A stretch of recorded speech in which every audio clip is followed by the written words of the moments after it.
tem nenhuma negociação. Se não tem negociação, ele não pode ter falado não. Assim, mas é o que eu falo. Tem muita especulação, tem muita situação que não dá para ficar toda hora negando, falando de A, B ou C. A gente está fazendo essa viagem aí de uma maneira muito tranquila, de uma maneira muito bem planejada. E é isso. A gente não está atrás de repetir absolutamente nada. A gente está atrás de repetir o projeto que a gente idealizou no começo de 2019, passando um pouquinho mais à frente ali, quando estava chegando no meio, né, de 2019, a gente pôde executar algumas coisas. E é isso. Não vou ficar aqui repercutindo, nem tenho esse direito de falar, até porque eu tenho que respeitar os jornalistas portugueses, que eles têm as fontes dele. Eu respeito isso, respeito mesmo, não falo isso com nenhum desdém, eu respeito. Só que assim, não teve absolutamente nada de nenhuma negativa, porque não tem absolutamente com o Jorge Jesus esse amor e esse ódio que eles têm com o Jorge.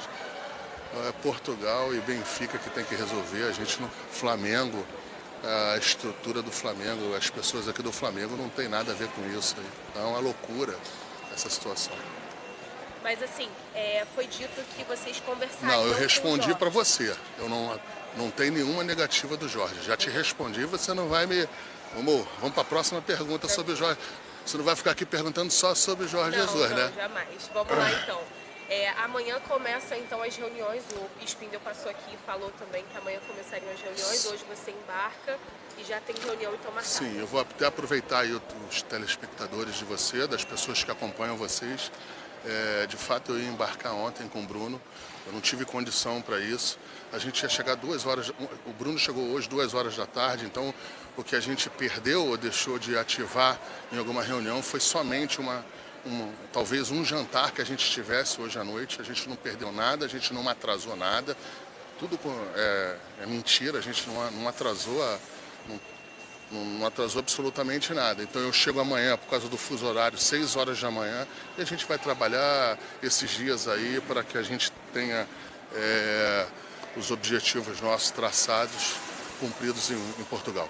A gente sabe, Braz, que vocês tratam tudo de maneira muito meticulosa, de maneira muito direta, né? E óbvio, se vocês estão indo, o Spindel está indo para lá, já está lá, você está indo para lá, é porque vocês já definiram aquilo que vocês querem como o sucessor no comando técnico do Flamengo, né? Eu sei que você vai evitar falar de nomes, mas já tem alguma coisa engatilhada com algum profissional? Como é que está essa situação?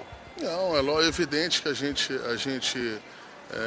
gente nunca viaja não tendo alguma proximidade em algum lado. A gente tem que tomar um cuidado muito grande para que a gente não tenha um êxito com um determinado técnico, que se comecem a falar que isso é plano B, C, D, E, que às vezes não é nem justo com o próprio profissional ou com as tratativas em que às vezes podem ser paradas na parte financeira, alguma na parte até contratual, e isso nada tem a ver da pessoa ser o A, B, C ou D. Então a gente tem que ter cuidado disso, ter responsabilidade disso.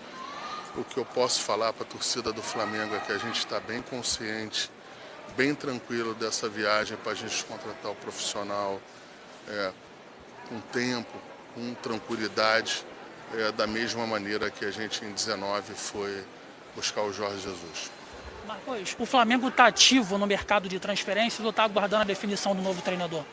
Não, é evidente, é um processo natural isso, da gente sempre estar ouvindo algumas questões em relação a jogador, mas da mesma maneira que outras vezes a gente viajou e que a gente tinha um técnico e que a gente tinha outras prioridades. Dessa vez eu não posso mentir para você, eu tenho que ser correto e transparente. Nosso objetivo central é técnico e comissão técnica. Isso não quer dizer que, se tiver uma oportunidade para a gente ouvir, é um dever nosso ouvir qualquer tipo de oportunidade que seja oferecida ao Flamengo. Marcos, se fala também sobre a questão de reformulação no departamento de futebol. Ontem eu conversei com o Bruno em relação a isso e ele disse que vocês estão esperando a definição do novo técnico, que assim pode acontecer uma reformulação no departamento de futebol.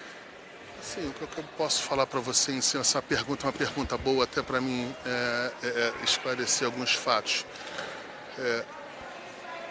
Quando a gente entende que a gente vai trazer um treinador e que a gente entende que tem que ser um treinador com uma comissão técnica robusta, nada mais natural, nada mais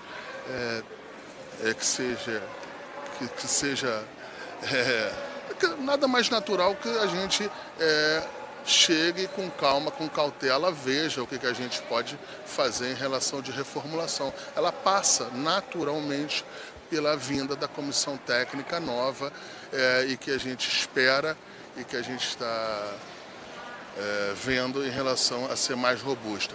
Um ponto que eu queria deixar também para vocês, que a nossa análise em relação ao técnico, a gente está com bastante atenção, talvez com mais atenção do que a gente teve até com o Jorge Jesus, para ser honesto, em relação a uma análise, um pente fino maior em cima da comissão técnica que virá com qualquer técnico que a gente vai contratar. Muitos nomes realmente foram oferecidos ao Flamengo sobre técnico? Sim, muitos nomes. Uns nomes a gente não vai negar para deixar bastante embaraçado. Na verdade, até a maioria das suposições, elas não são verdadeiras. E tem outras que são. Então a gente não vai chegar agora e falar o que é, o que não é, para deixar isso aí. Gente, eu estou no meu horário, senão... Só rapidinho uma pergunta sobre a questão do Rodinei, porque o nome dele vem sendo muito veiculado na imprensa em relação à transferência. João Lucas está voltando e o Flamengo pode então ter 4 laterais. Tem a chance de vocês negociarem algum deles? Qual o João Lucas que está voltando? Lateral do Cuiabá. Não, ele não estará voltando.